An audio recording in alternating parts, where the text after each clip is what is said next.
Hello दोस्तों, स्वागत है आपका फुल टॉस परिवार में। और आज हम लोग आपके लिए लेकर आए हैं UP TET CDP one liner question. ये हू बहू सेम आपको यूपी टेट के एग्जाम में देखने को मिल सकते हैं। तो ये 500 प्रश्नों की सीरीज है जिसमें आप 1 से 50 प्रश्न आज पढ़ने वाले हैं। तो देर न करते हुए चलिए वीडियो शुरू करते हैं। तो पहले स्लाइड में चलते हैं। बाल विकास की अवधारणा, इसको हम लोग पढ़ने वाले हैं आज। तो चलिए देर न करते हुए शुरू करते हैं। तो पहला प्रश्न है, बाल विकास के अंतर्गत किसका अध्ययन किया जाता है? तो सीधे सीधे आप बोलेंगे गर्भावस्था से किशोरावस्था तक के मानव के व्यवहार को बाल विकास के अंतर्गत अध्ययन किया जाता है। ये प्रश्न सीधे एग्जाम में आपको देखने को मिल सकते हैं। ठीक है, विकास कैसी प्रक्रिया है? तो आप देखेंगे विकास जो है वो एक जीवन पर्यंत चलने वाली प्रक्रिया है। ये हूबहू ऐसे ही क्वेश्चन आपको यूपी टेट के एग्जाम में देखने को मिलेंगे। अब चलिए हम लोग चलते हैं नेक्स्ट स्लाइड में। नेक्स्ट स्लाइड आप देख रहे होंगे वृद्धि बनाम विकास। तो वृद्धि यानी ग्रोथ क्या है? तो आप देख रहे होंगे इसका आंसर, वृद्धि एक शारीरिक संरचना, आकार और भार में परिवर्तन जिसे मापा जाता है, उसी को ग्रोथ बोला जाता है। ठीक है, अब इसमें क्वेश्चन पूछ सकता है कि वृद्धि कब तक चलती है। आप देख रहे होंगे 5वें क्वेश्चन में। तो ये क्या है, वृद्धि कब तक चलती है? तो निश्चित आयु परिपक्वता प्रदान करने तक से चलती है। ठीक है, तो हूबहू ऐसे ही क्वेश्चन आपको यूपी टेट के एग्जाम में दिखेंगे, तो आप लास्ट तक से वीडियो में बने रहिएगा। चलिए देखते हैं नेक्स्ट स्लाइड में। नेक्स्ट स्लाइड में आपको वृद्धि और विकास का मुख्य अंतर क्लियर हो जाएगा। आप ध्यान से वीडियो देखिएगा, एक बार समझ में नहीं आएगा 2 बार देखिएगा, 3 बार देखिएगा और वीडियो देखकर चले जाइए। हूबहू आपको सीडीपी ऐसे ही छपी दिखेगी। तो चलिए वृद्धि और विकास में मुख्य अंतर देख लेते हैं एक बार। अब देखिए इसमें क्षेत्र पहले देखते हैं वृद्धि का और फिर विकास का देखेंगे। तो अगर वृद्धि का देखा जाए तो संकीर्ण है, केवल शारीरिक है। मतलब हमारा अगर देखा जाए तो वृद्धि कितनी हुई, 5 सेंटीमीटर। हम बोलेंगे कि हमारा लंबाई इतना है, इतना सेंटीमीटर बढ़ा है, हमारा वजन इतना है, तो ये क्या है, वृद्धि है। बट विकास क्या है? विकास में हमारा शारीरिक, मानसिक, संवेदनात्मक, तो ये व्यापक है। ठीक है, तो दूसरा में क्या है, मापन। तो मापन में जैसे मैंने बताया कि सीधे इसको मापा जा सकता है वृद्धि को, बट विकास को केवल अनुभव एवं निरीक्षण किया जा सकता है। अब हमारा शारीरिक विकास, मानसिक विकास, अब इसको हम माप थोड़ी सकते हैं कितना किलो है, कितना ग्राम है। ठीक है, अब तीसरा आप देख रहे हैं मूर्त, प्रकृति और अमूर्त। तो प्रकृति क्या होती है, इसकी मूर्त होती है। मूर्त का मतलब कंक्रीट, यानी आप सामने दिखेगा कि आप कितना लंबा है, कितना वजन है, वो आपको माप कर दिखाया जा सकता है। बट ये क्या है, विकास को नहीं दिखा सकते, नहीं माप सकते आप डायरेक्टली।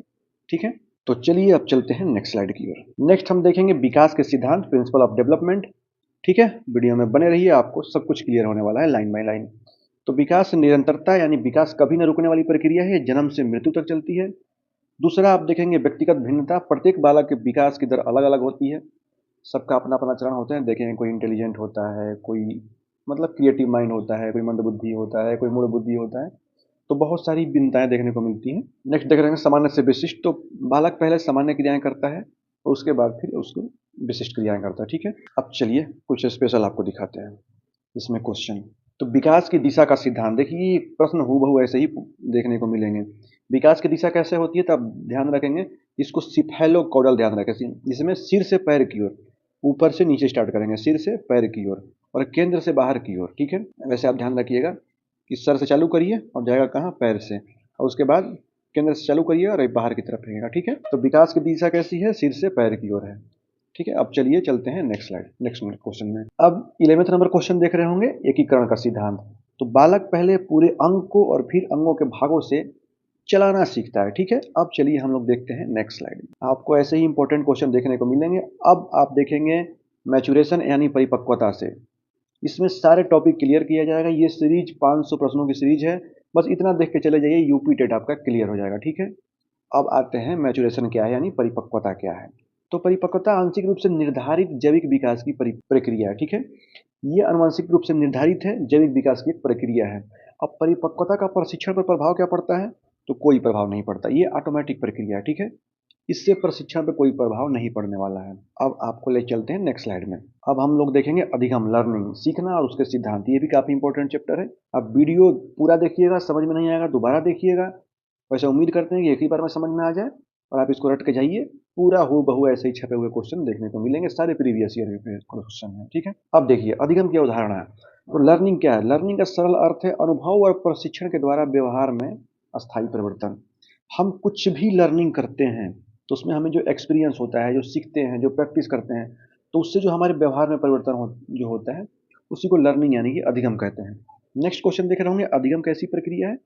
तो अधिगम एक सक्रिय यानी कि उद्देश्यपूर्ण प्रक्रिया है। ठीक है, चलिए अब चलते हैं नेक्स्ट स्लाइड में। नेक्स्ट बहुत ही इंपॉर्टेंट है, इसको रट जाइएगा एकदम, ये पूरा संभावना है 100% की ये आना ही आना है। ऐसा बहुत रेयर केस होता है कि थॉर्नडाइक के क्वेश्चन यूपी टेट में ना पूछे। तो आप देख रहे होंगे 19 नंबर क्वेश्चन की तत्परता का नियम, तेज अभ्यास का नियम और प्रभाव का नियम है। थॉर्नडाइक के 3 नियम है। तो तत्परता के नियम में देख रहे होंगे कि सीखने के लिए मानसिक रूप से तैयार होना, ये तत्परता का नियम है। अभ्यास का नियम है कि बार बार दोहराने से क्या होता है कि लर्निंग हमारी मजबूत होती है, दृढ़ होती है, स्थायी होती है। और तीसरा आप देख रहे होंगे संतोषजनक परिणाम मिलने के बाद अधिगम तीव्र होता है। मतलब अगर हमें पॉजिटिव रिस्पॉन्स मिलता है, आप खुद ही देख देखिए, आप अगर मॉक टेस्ट दे के देखेंगे, अगर नंबर अच्छा आएगा तो आपको और मन करेगा कि दोबारा हम टेस्ट दे के देखें। ठीक है, तो ये पॉजिटिव रिस्पॉन्स जैसे ही आपको मिलेगा तो आपकी लर्निंग की स्पीड और तीव्र होगी। ठीक है, तो अगर क्लियर हो गया हो तो एक लाइक जरूर करते चलिएगा और वीडियो में बने रहिए लास्ट तक से। अब चलिए बढ़ते हैं नेक्स्ट स्लाइड में। अब हम लोग देखेंगे प्रमुख अधिगम सिद्धांत जो डायरेक्ट इससे क्वेश्चन पूछे जाते हैं। तो उसमें पूछेगा ट्रायल एंड एरर का सिद्धांत किसने दिया, यानी कि प्रयास और त्रुटि का सिद्धांत किसने दिया। तो आप ध्यान रखेंगे ई.एल. थॉर्नडाइक ने दिया था, इन्होंने बिल्ली पर प्रयोग किया था। उसके बाद पूछेगा कि शास्त्रीय अनुबंधन क्लासिकल कंडीशनिंग, तो ये इवान पावलोव, ये कुत्ते की लार पर प्रयोग किया था इन्होंने। ये भी पूछ सकता है कि कुत्ते की लार पर किसने प्रयोग किया था, तो इवान पावलोव ने किया था।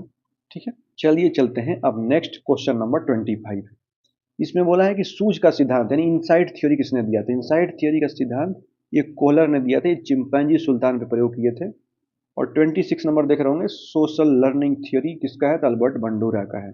ठीक है, अब चलिए पियाजे की 4 अवस्था पढ़ लेते हैं। तो पियाजे की 4 अवस्था में है संवेदीगामक, पूर्व संक्रियात्मक, अमूर्त संक्रियात्मक और औपचारिक संक्रियात्मक। ठीक है, तो सबसे पहले आप ध्यान रखेंगे संवेदी पेशीय यानी संवेदीगामक जो 0 से 2 वर्ष है, इसमें क्या करता है बालक, तो इंद्रियों से सीखता है, हाथ पैर से सीखता है, फील करके सीखता है। उसके बाद आप पूर्व संक्रियात्मक, ये 2 से 7 वर्ष डिवाइड है। इसमें जो बालक है वो प्रतीकों के प्रयोग यानी कि अहम केंद्र से सीखता है। ठीक है, उसके बाद आप देखेंगे 7 से 11 इसमें लॉजिकल थिंकिंग के थ्रू बालक सीखने लगता है।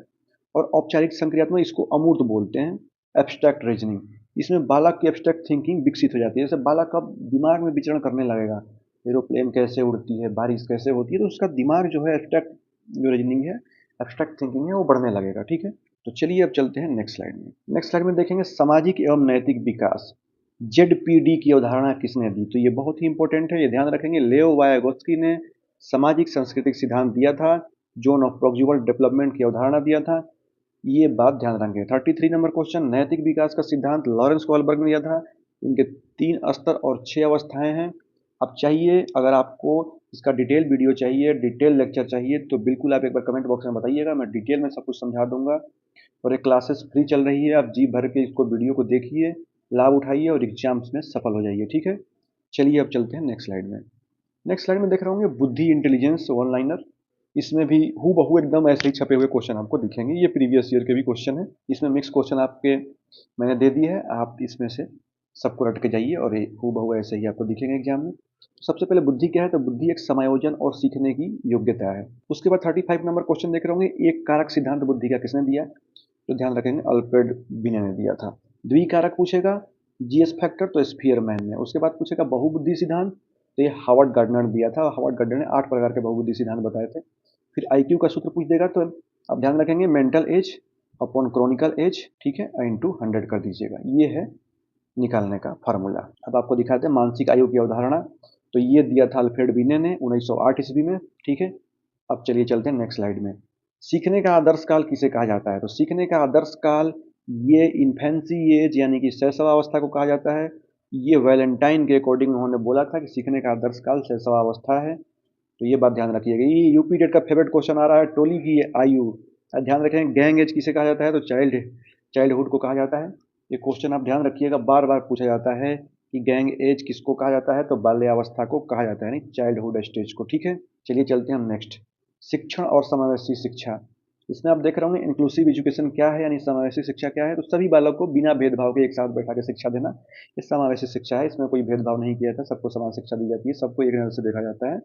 ठीक है, इसमें कोई भिन्नता नहीं की जाती, तो यही है इंक्लूसिव एजुकेशन। ठीक है, उसके बाद 44 क्वेश्चन देखेंगे, व्यक्ति विभिन्नता किसका परिणाम है, तो ये वंशानुक्रम और वातावरण का परिणाम है। अब जैसे हम लोगों में अगर अलग अलग भिन्नता है, तो कहीं बालक अलग इन्वायरमेंट में रहता है, कहीं बालक झुग्गी झोपड़ी में रहता है, कहीं आप देखेंगे कि बहुत हाई क्लास फैमिली में रहता है, तो सबका थिंकिंग अलग दिखेगी, सबका पहनावा अलग दिखेगा, वातावरण का प्रभाव दिखेगा, हेरिडिटी का परिणाम दिखेगा।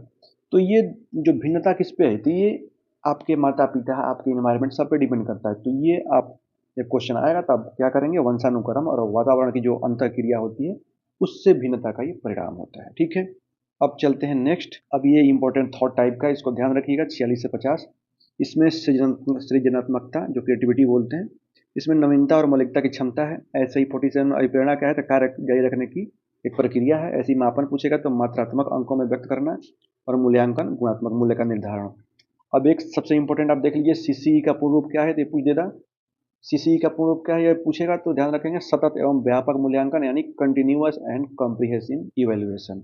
सतत एवं व्यापक मूल्यांकन, ये है सीसीई का फुल फॉर्म। बाकी आपको अगर ये स्लाइड अच्छी लगी हो, ये वीडियो अच्छा लगा हो, ये कंटेंट आपको पसंद आया हो, तो बताइएगा। मैं आपको पूरे पीडीएफ को Telegram channel full toss education पे दे दूंगा। बाकी अगर अच्छा लगा तो प्लीज़